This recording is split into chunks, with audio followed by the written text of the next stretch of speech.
dari rancangan surat dari pemerintah daerah DIY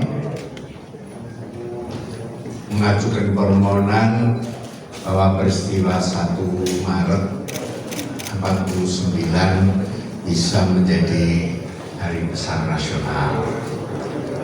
Nah, kita berproses dalam kesempatan ini, termasuk kehadiran Bapak Menteri Dalam Negeri itu di dalam rangka hal seperti itu. Jadi mungkin Bapak mau menyampaikan atau biar ada pertanyaan dari baik, saya mohon silakan Bapak Menteri. Adalah hal yang paling utama kunjungan ini adalah tadi mendiskusikan dan membahas mengenai usulan dari Bapak Gubernur terkait dengan 1 Maret peristiwa serangan umum Yogyakarta sebagai hari besar nasional, dan beliau mengusulkan namanya Hari Penegakan Kedaulatan Negara.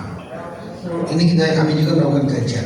Jadi usulan beliau adalah bukan sesuatu yang baru. Beliau sudah mengajukan dari tahun 2018. Kemudian kepada Bapak Presiden. Bapak Presiden menugaskan kepada Menseknek. Menseknek kemudian membuat rapat, dan kemudian Bapak Presiden melalui Menseknek memerintahkan ke Mendagri itu tanggal 2 Oktober 2019. Jadi saya waktu itu belum jadi Mendagri gitu. Itu untuk menjadi kementerian yang memfollow up untuk bekerja sama atau mendalami usulan dari pemerintah provinsi Bapak Gubernur DIY. Kemudian yang kedua, Kemendagri juga menjadi pemrakasa, karena kita tahu dalam sistem aturan mekanisme penyusunan aturan hukum dan perundang-undangan, kalau untuk hari besar itu ditentukan oleh Kepres. Pembuatan Kepres itu sama, nanti ada Kementerian Pemrakarsa, setelah itu nanti membuat rapat antar kementerian lembaga namanya PAK, Panitia Antar Kementerian. Dan hasil rapat itulah yang nanti akan disampaikan usulan kepada Bapak Presiden. Nah, ada 2 yang memang dikerjakan setelah Bapak Presiden menunjuk Kemendagri untuk pemrakarsa. Yang pertama dari pemerintah Provinsi Yogyakarta saat itu diminta untuk melakukan sosialisasi dan menyiapkan naskah akademik tentang usulan itu. Kemudian sudah dilakukan oleh Bapak Gubernur dan tim, kajian akademiknya sudah, kemudian juga sosialisasi sudah, ada 58 elemen juga sudah memberikan dukungan dan lain-lain. Kami dari Kementerian Dalam Negeri ini kemudian memfollow up dengan dasar ini, nanti kita akan ajukan kepada Menseknek untuk segera rapat panitia antar kementerian. Tapi masih ada kegiatan sosialisasi yang lain yang akan dikerjakan 16 November nanti. Ada semacam webinar tentang ini, dan dalam diskusi tadi kami sudah menyampaikan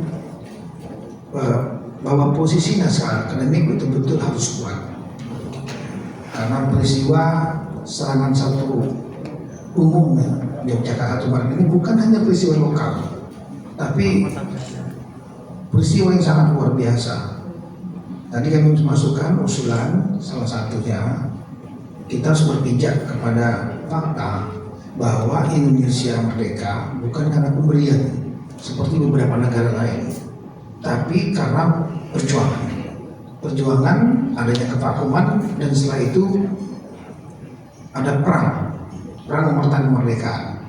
Dan dalam perang itu center of gravity, pusat perang itu pernah terjadi ketika ibu kota berpindah ke Yogyakarta.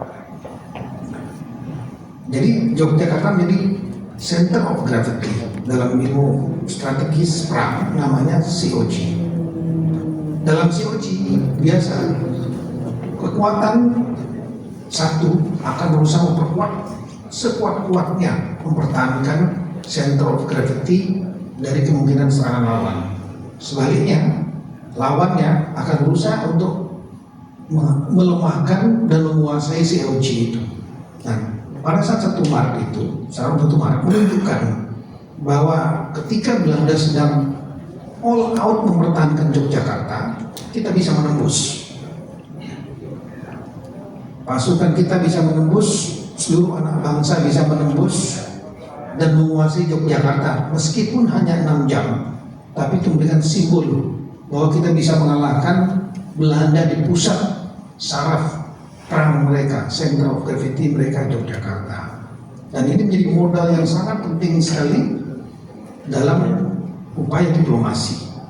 Amunisi utama itu diplomasi, baik di PBB maupun dalam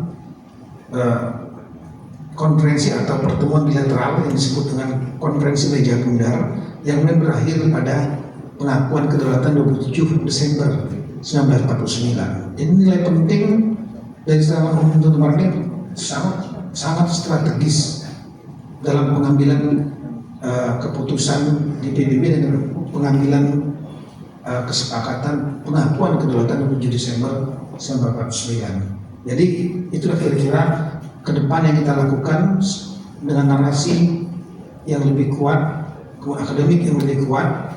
Kita akan segera Kemendagri setelah webinar nanti kita akan mengajukan surat untuk rapat panitia antar kementerian ke Bapak Menseknek. Kami kira demikian. Ya. Mungkin ada pertanyaan? Saya dulu. Baik. Jadi kami ini kan setiap tahun selalu menyelenggarakan peringatan 1 Maret. Ya. Tapi dalam perkembangannya kan masyarakat ya tidak hanya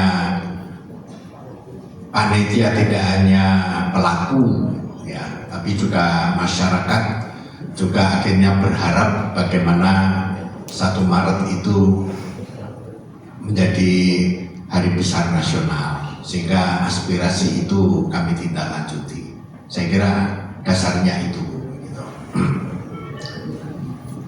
Cukup ya, silakan Bapak. Ya, jadi seperti yang kami sampaikan tadi, Kemendagri juga sudah melakukan kajian internal. Ya. Pada prinsipnya kalau kita melihat 1 Maret ini kan hanya peristiwa lokal, peristiwa nasional. Kesuksesan untuk menguasai Yogyakarta selama 6 jam di pusat gravitasi, center of gravity, ya, pusat saraf kekuatan Belanda saat itu adalah sesuatu yang extraordinary.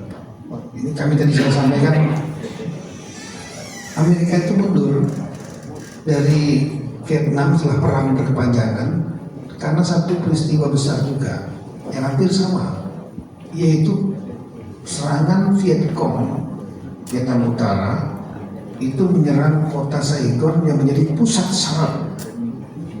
sarafnya base-nya Amerika saat itu yang disebut dengan Tet Offensive, dan mereka menyerang kedutaan. Dan setelah itu peristiwa itu menjadi peristiwa yang sangat besar, dimediakan di seluruh.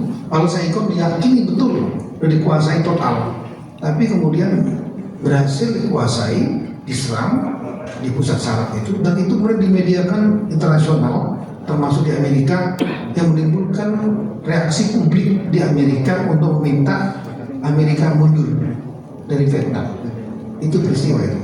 Nah ini sama sebetulnya, cuma kita lebih dulu mereka tahun 68 masalah itu, Januari 68, kita lebih dulu 1 Maret 1949. Mungkin mereka meniru kita, mungkin.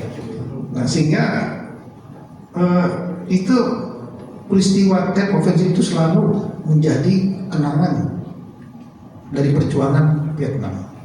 Nah kita 1 Maret ini ada di buku ya, tapi belum tentu semua generasi sudah sekarang paham, apalagi sudah ada gelombang revolusi teknologi 4.0, demokratisasi dan berjalan ya. Nah ini kita takut nanti kita lupa kembali kepada sejarah. Padahal sejarah kita ini menjadi dasar untuk berdirinya negara ini. Gitu. Kita bukan diberi, tapi melalui perjuangan dengan darah dan air mata, termasuk menyerang oleh para pahlawan kita yang menyerang ke pusat yang penuh risiko.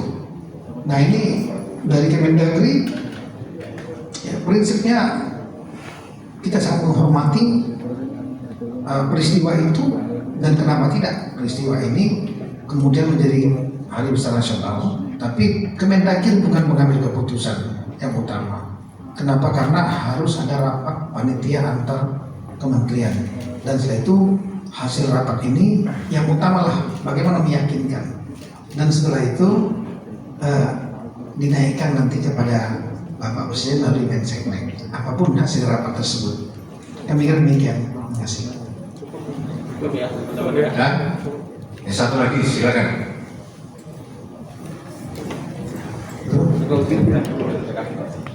Sudah, saya kira demikian.